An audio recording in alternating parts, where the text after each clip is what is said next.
Very good morning. आप सभी का इस चैनल पे पुनः एक बार बहुत बहुत स्वागत है। दोस्तों, आज हम लोग जानेंगे बहुत ही इम्पोर्टेंट टॉपिक आधुनिक भारत का। और ये टॉपिक एक ऐसा टॉपिक है कि अगर भारत सुधार अधिनियम से कोई भी क्वेश्चन एराइज किया जाता है, चाहे वो कोई भी क्वेश्चन हो, रेलवे हो, एसएससी हो या बीपीएससी, पीपीएससी, कोई भी हो, इसमें इससे क्वेश्चन आने की संभावना बहुत ज़्यादा रहती है, क्योंकि इसको बहुत ज़्यादा मॉडिफाइड किया गया था। इसको मॉन्टेग्यू-चेम्सफोर्ड रिफॉर्म के नाम से भी जाना जाता है।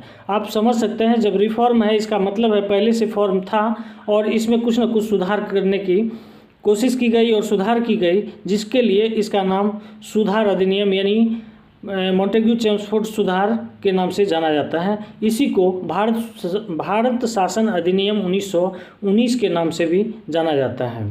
तो अगर आप नए हैं तो चैनल को सब्सक्राइब कीजिए और मेरे साथ बने रहिए। दोस्तों, आप जानते हैं 1914 से 18 के बीच में जब प्रथम विश्व युद्ध हुआ था और 18 में ख़त्म हुआ, इससे पहले 1916 में जब होम रूल लीग आंदोलन चला था, तो उसमें अंग्रेज़ों के द्वारा भारतीय के साथ एक प्रॉमिस किया गया था, एक वादा किया गया था कि अगर हमारी जीत होगी तो निश्चित रूप से हम आपको स्वशासन का अधिकार दे देंगे, क्योंकि स्वशासन की मांग बहुत पहले से उठ चुकी थी। अंग्रेज़ बहुत ही कूटनीति के साथ हमारे ऊपर लगातार शासन करता रहा और इसका जो है पता बहुत बाद में चला। आप जानते हैं कि जब कभी कोई भी सुधार अधिनियम लाया गया तो उसका तत्कालिक फ़ायदा दिखा के लंबे समय तक शोषण करने का जो है उसका कूटनीति कायम रहा। दोस्तों, आप जानते हैं जब भारत सरकार अधिनियम लाया गया था तो उसमें कहा गया था कि जो भी अधिनियम हम ला रहे हैं इसको लागू होने दिया जाए और प्रत्येक 10 वर्ष पर इसकी हम समीक्षा करेंगे और इसमें जो भी सुधार लाने का होगा उसको हम लाएंगे। तो इसी तरह से 1919 में अगर आप ये घटा देते हैं तो क्या होता है कि उसका जो भी अधिनियम आया वो कहीं न कहीं भारत पर एक शोषण और भारत की जो स्थिति थी उसको तोड़ने का कोशिश किया गया। एकजुटता कभी भी नहीं होने दिया, जबकि भारत में गांधी जी के रूप में एक ऐसा मसीहा मिल चुका था जो भारतीयों को भारतीय से और भारतीयों के लिए तैयार करने का काम वो घूम घूम कर करते जा रहे थे। आप इसी के जस्ट बाद जानेंगे रोलेक्ट एक्ट, उसमें भी गांधी जी की भूमिका का हम लोग चर्चा करेंगे।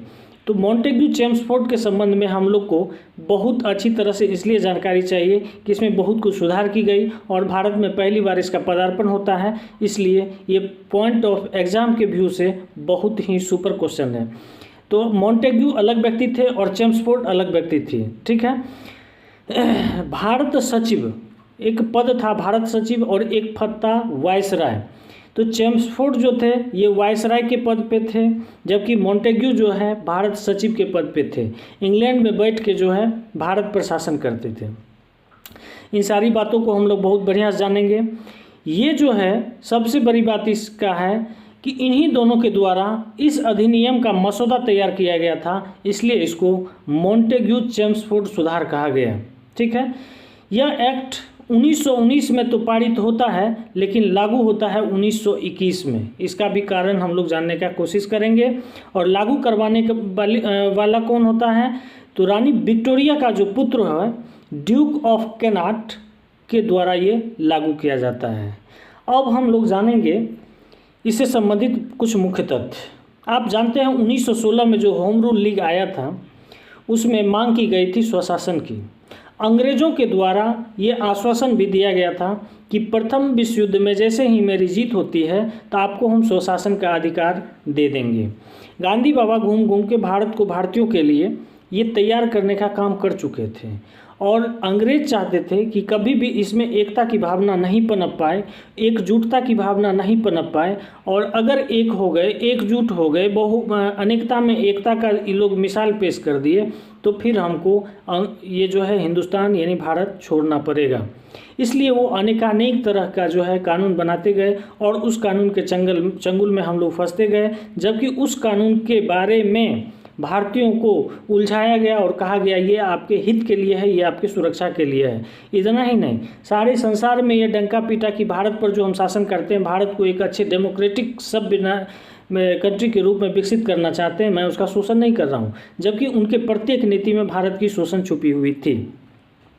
अगर 1919 की बात करें तो उसमें देखिए मॉन्टेग्यू-चेम्सफोर्ड के अलावा और कौन कौन से काम हुए थे। उसके बाद जस्ट रॉलेट एक्ट आया, जलियांवाला बाग हत्याकांड होता है, उसके बाद खिलाफत आंदोलन होता है। यानी 1 ईस्वी से इसको चारों को आप कनेक्ट रखेंगे तो ज़्यादा बढ़िया रहेगा एग्जाम के व्यू से भी। 1 नंबर पे 1919 में आपको रखना है मॉन्टेग्यू चेम्सफोर्ड, 2 नंबर में रखना है रॉलेट एक्ट, 3 नंबर में रखना है जलियांवाला बाग हत्याकांड और 4 नंबर में रखना है खिलाफत आंदोलन। अब मैं आपको बता दूं, यहाँ पे बहुत बड़ी बात ये थी कि कांग्रेस जो है, कांग्रेस को अंग्रेज ने क्या कर दिया था कि ये हिंदूवादी संगठन है। अब देखिए उसका फूट डालो शासन करो की जो नीति थी उसमें उसका वक्तव्य आता है कि ये जो है हिंदूवादी संगठन है। अब क्या हुआ कि जो भी मुस्लिम थे उसको भड़काने का काम किए। तो इसकी जो मुख्य बातें थी, मॉन्टेग्यू चेम्सफोर्ड की जो मुख्य बातें थी उसको हम लोग जानते हैं। प्रांत में द्वैत शासन की व्यवस्था की गई। द्वैत शासन का मतलब हुआ एक केंद्र स्तर पे होगा, एक राज्य स्तर पे होगा, ठीक है।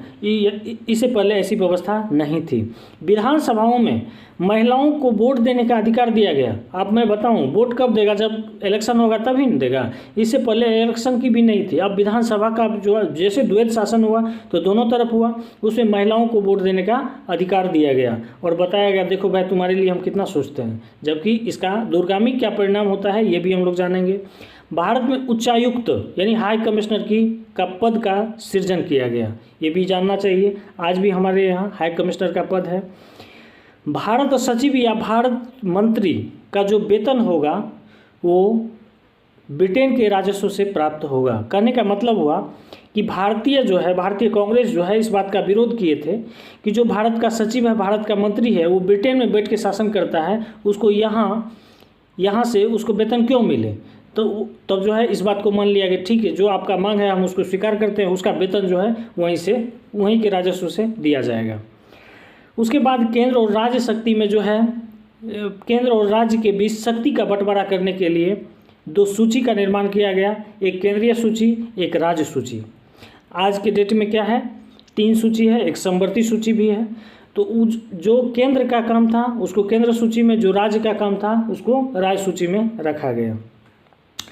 केंद्र में द्विसदनात्मक प्रणाली की शुरुआत की गई, लोकसभा और राज्यसभा। आज क्या है, अगर हम विधायिका की बात करें तो क्या होता है लोकसभा, राज्यसभा और राष्ट्रपति, लेकिन उस समय तो राष्ट्रपति थे नहीं, हम लोग तो उनके शासन में थे, इसलिए उस समय द्विसदनात्मक प्रणाली का मतलब हुआ एक लोकसभा, एक राज्यसभा, यानी एक उच्च सदन, एक निम्न सदन, एक जो राज्य को रिप्रेजेंट करेगा, एक जो इलेक्टेड होकर आएगा, ठीक है।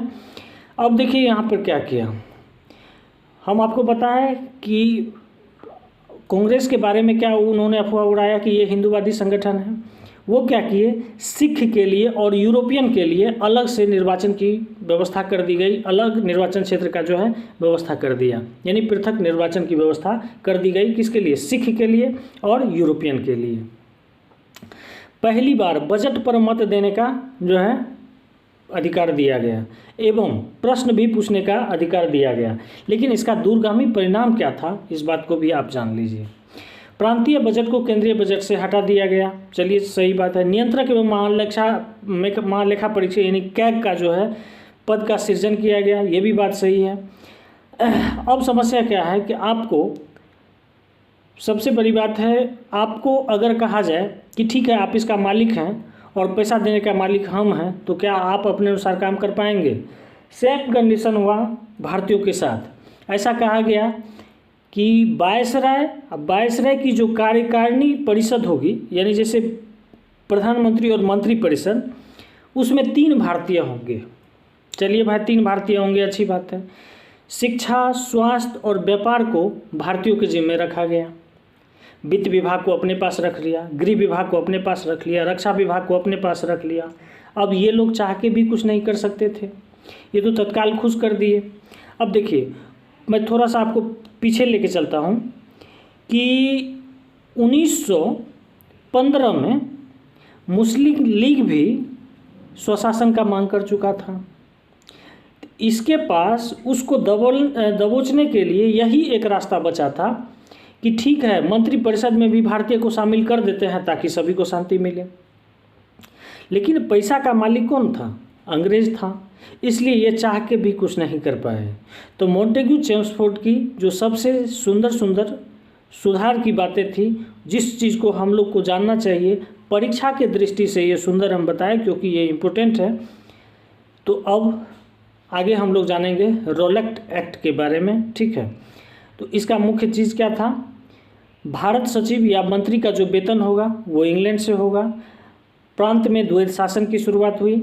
विधानसभा में महिलाओं के मत को देने का अधिकार प्राप्त हुआ। राज्य एवं केंद्र के बीच की शक्ति का बंटवारा करने के लिए केंद्र सूची राज्य सूची का निर्माण हुआ। केंद्र में द्विसदनात्मक प्रणाली का शुरुआत हुआ। सिख एवं यूरोपियन के लिए पृथक निर्वाचन क्षेत्र की व्यवस्था की गई। केंद्रीय लोक सेवा आयोग का गठन किया गया। प्रांतीय बजट को केंद्रीय बजट से अलग किया गया।